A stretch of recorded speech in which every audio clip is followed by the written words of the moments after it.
Section 1 of Sport Management 465, Psychology of Sport and Physical Activity. What we really want to do in this particular section is just walk through some of the history and the basics of sports psychology, and then we're going to start getting into some of those foundational concepts, whether we're talking about personality, moods, emotion, causal attribution, maybe even looking at self-confidence, motivation. That's what we're going to do in Section 1. But more than just learning definitions, we really want to look at how we understand and apply these conceptual ideas moving forward. Because ultimately, that's what we really want to do. That's what sports psychology is about. That's what performance psychology is about. It's about trying to use this stuff every single day in real life. As we've talked about before, whether you've looked at the syllabus or gone through the Blackboard shell, this class is divided into three main sections, okay? And I do that on purpose because in this section 1, we're going to be looking at the foundational concepts, theories, ideas, the basics, if you will, of sports psychology with a focus on how it's going to relate to individuals, whether you're athletes, whether you're coaches, whether you're dealing with coworkers. It doesn't necessarily matter. It's really about the individual and learning those foundational concepts here in the section 1. Section 2 is going to really dive into the group setting. So whether you're talking about working in a sport organizational setting or whether you're dealing with maybe you're a coach and you're working with team athletes in team sports, we're going to draw from sports psychology, we're going to draw from industrial and organizational psychology, and we're going to draw from other fields associated with psychology, sociology, anthropology, education, so that we really understand the unique world of these group settings or these group dynamics. Finally, in section 3, we're going to look at building skill sets. And I really want to focus on building skill sets that you all can use to be successful in whatever aspect of the industry you're going to be a part of, whether you're going into professional sports, whether you're going into recreation, intercollegiate athletics, or if you want to be involved more with youth sports or even coaching and skill development. The idea here is that you have some skill sets that you can use and build upon moving forward so that you can be personally and professionally successful. So let's talk about the history and let's talk about some of the basics. I like to talk about, kind of take a step back and just sort of set the context for whatever we're doing so we understand where we've been, where we are now, and where we hope to go in the future.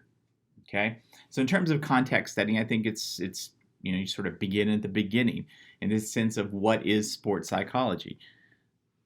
The definition of sports psychology, there are a lot of different definitions out there, but they more or less involve kind of some of the same ideas. And it's really about studying the impact of psychological and emotional factors on sport and exercise performance. And then conversely, the effect of sport and exercise involvement or participation on related psychological and emotional factors. All right, so we're looking at this from two different lenses, two different points of view. And what's really kind of exciting now is that the field of sports psychology or performance psychology has grown quite a bit. It's become more specialized. There's not just a one-size-fits-all approach, and then therefore there's not one type of sports psychologist. So let's talk about the different types of sports psychologists or performance psychologists. According to the USOC, right, or the United States Olympic Committee, we have various types of sports psychologists. First, we have the clinical and the counseling sports psychologists, and these individuals are going to focus on support, development, or working with athletes and coaches on things away from the field, away from competition, away from practice. So this is going to be dealing with balancing stress, balancing different aspects in life, developing those coping mechanisms that are going to be important for you to be personally successful.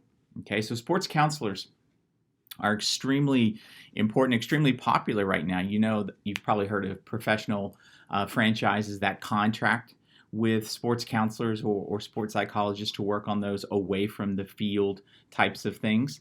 It's also becoming very common for especially Division I athletic departments to hire counseling or clinical sports psychologists and embed them within the athletic department.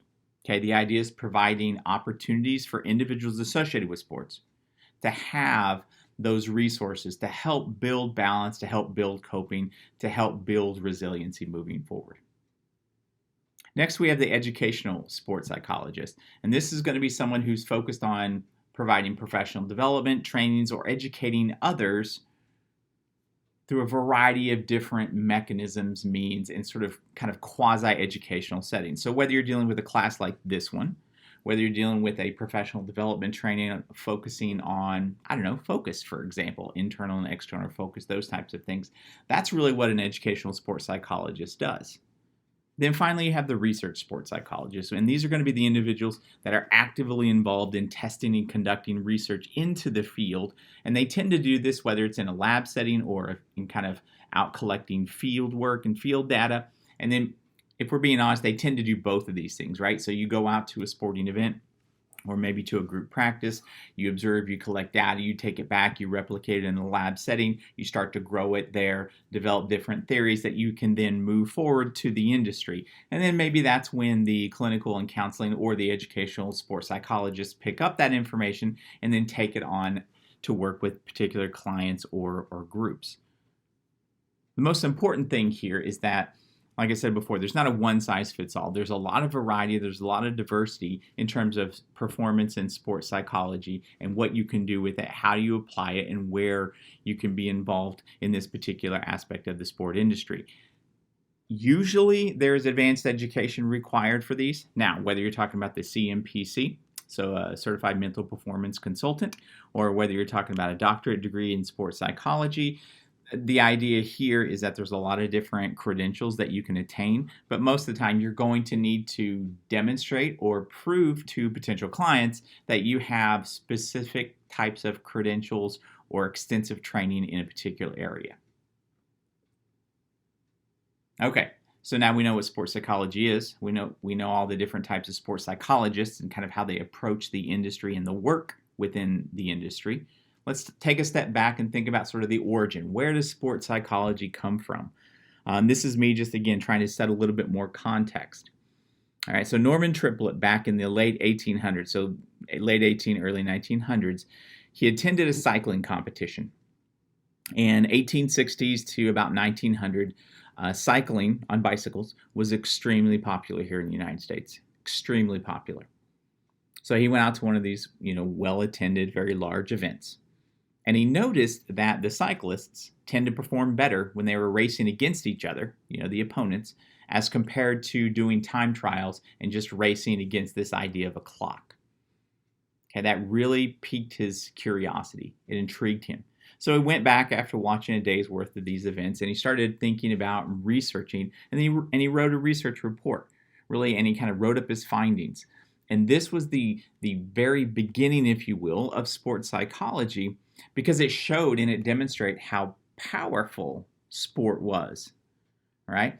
And it actually could impact, in the unique eccentricities of sport, such as competition. That's something that was really starting to be recognized for the first time.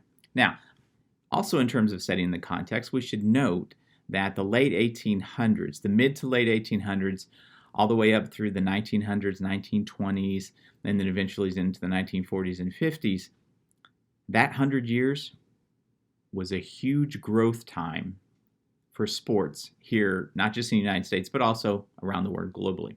So you started to see the beginning, late 1800s, you really started to see the beginning of lots of donors being involved in intercollegiate athletics, or football, for example. All right, so track and field was very popular, baseball was still extremely popular, cycling, some of these other types of endurance types of events. So, whether it was riding horses or riding, when you come out of the 19 teens and into the 1920s, maybe riding this new piece of machinery that they called a motorcycle, racing or riding across, the United States, all these different types of competitions really became very high profile. People became very interested in the role of sport in our American culture. So as a result, it only makes sense that if sport is really important, now we started looking at the athletes and the coaches that were involved in these various sports. And that's really where sports psychology enters into it. If we're trying to put together a basic timeline for sports psychology, and this is somewhat difficult to do, right? Because we're talking about a large amount of time, 120, 30 years or so. And how do we chunk up those times? Well, so this is going to be very, very basic, but it's just to kind of give you some descriptive sense of where we started, where we were, and now where we are in terms of sport and performance psychology. So the 1900s up until roughly the 1950s, 1960s, sports psychology really worked hard to try to justify its existence as a distinct subfield within psychology. Okay, this is really helped along in 1925 when Coleman Griffith established the first university lab for sports psychology at the University of Illinois. This was a big deal because think about this. If something is important, then people raise the money to build spaces and put people in those spaces to study something, right? So it's only through the belief from donors or the belief from people in the academic world or belief from people in the athletic world that sports psychology is really important. It's that belief that drove us to build labs, to staff labs with scientists, and to run tests. All that stuff takes money. So again, 1900s, roughly 50s, 60s, you really started to see people trying to legitimate the field.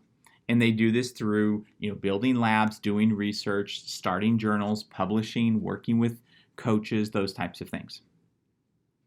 Well, in the 1970s, roughly, you had another sort of plateau that was reached in terms of increasing legitimacy of sports psychology. And it was done because of the inclusion, the explicit articulation of this idea, the interactionism paradigm.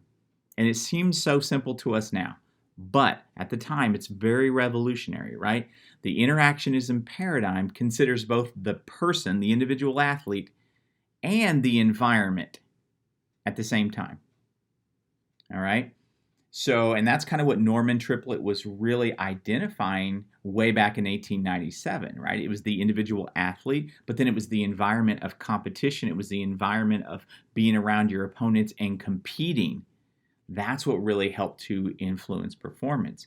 And so this sort of social psychological combination of understanding that the individual is going to engage in a social environment, that's going to set the stage for us understanding our personalities, how we achieve or how we're motivated to achieve, how we create facilitation and impressions. Individuals that are going to be anxious before competition, all of these things, it's really juxtaposing and understanding the person and the environment. So think about a sporting event. Think about the environment, maybe as a fan that you're sitting there and you're watching. Look at the fans, look at the coaches. You can almost feel the emotion in the air, right? That's what we're talking about with the environment. So many of you maybe are currently athletes or maybe in the past have been athletes and you've performed at a high level in these high-profile, stressful situations. If you're going to the free throw line with 2 seconds left and you have to sink 2 free throws in order to send it to overtime, think about what that felt like. Think about the nervous excitement or the energy, or maybe the fact that you were neither, right? That you were just very sort of calm. Well, that's you engaging with the environment. That's what the interactionism paradigm talks about.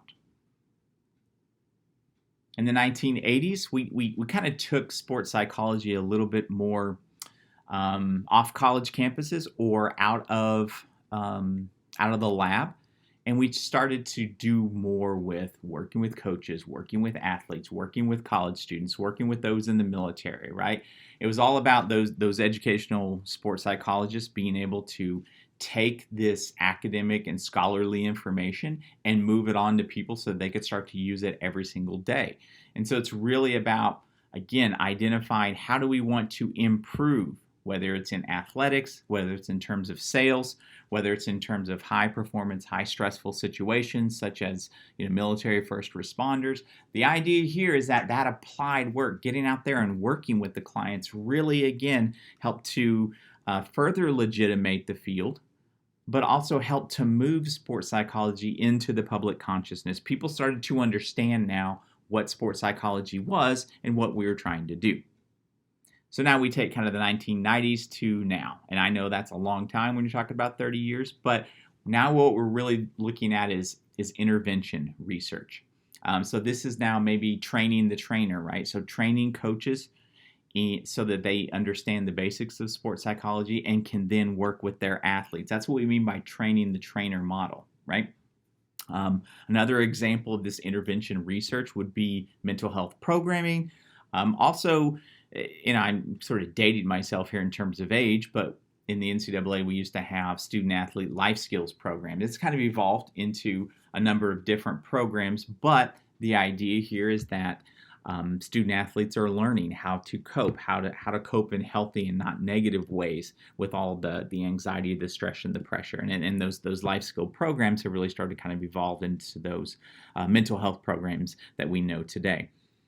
Really, what's key about this particular time frame is that our research and how we applied the research has really diversified. And it diversified in a number of different ways, but it really, by looking at and recognizing, sort of, leaning into this idea that diversity and intersectionality are hugely important. And we're not just talking about the static demographic categories of gender, race, class, all those different types of things, but really looking at how those lived experiences, those identities influence how we consume or participate or even perform within this concept of sport and or sport business. Okay, and that's really, again, the continued evolution of who we are as a field is going to mirror the fact that we are starting to recognize and understand that people's stories are unique, and there are a lot of different things that influence our story. Maybe it's talking about where you grew up, maybe it's talking about your racial identity or how your engendered identity. All these different things are going to influence, potentially, how you participate in a particular sport because you're dealing with a lot, right? Now, the other thing that I think is really interesting is that recently, so I'm talking about the last 10 years especially, and that's recent to me anyway, but maybe it's ancient history to you all, but for me, this idea that there's been the increase in really starting looking at and going back in time a little bit and understanding neuropsychology and understanding how biology and neuropsychology are intersecting with sport and performance psychology. So, when we talk about, going and working out is something that's good for you, right? It's not just good for your body, but it improves your mood. Well, why? Well, if you're talking about increasing through activity, then you're starting to increase dopamine in the brain. So then dopamine's making you feel better about things. So your mood's going to improve. Well, that's neuropsychology. Right now, maybe you and I think about it as, hey, let's go to the YMCA and work out while we're stressed during finals week, right? But there is that neuropsychological underpinning to the how and why people do what they do. And that's really kind of, when we're looking at an overview of sports psychology, it's the fact that what is sports psychology? We tried to define it. Where did it come from? Tried to give a little kind of historical backstory, if you will, in terms of Norman and some of the work that he did. And then now we have this timeline because now we see where sports psychology as a discipline, or even just as a paradigm for looking at and trying to understand sport and performance, where it came from, so that we can take that next step. And you'll hear me pepper throughout these lectures, and I'll talk I'll pepper in the phrase performance psychology, because sports psychology really has been latched onto in other occupations, because those ideas in terms of performing, so whether you're a professional dancer or a singer, a lot of those ideas mirror some of the stress and some of the pre-competitive anxiety traits or some of the attributes that athletes have to deal with. And so you're starting to see that as well. Also, just a note, there's, the United States military is one of the largest employers of individuals that are certified mental performance consultants, so sports psychologists. And that's because, when you're dealing with military and first responders, oftentimes you're talking about high-performing, high-stressful, team-oriented situations. So a group of you all that work together, you receive intel, you're briefed, and then you go and try to execute a mission. The content of that, that mission is going to be very, very different than performance in a football game on Friday night or something like that. But the process in terms of team building, understanding individuals, team cohesion, those types of things, that's going to be fairly applicable to those situations. So that's why whenever you hear me say performance psychology, that's what I'm talking about. It's a lot of sports psychology, but it's now starting to be used in different spaces, different occupations, and different industries.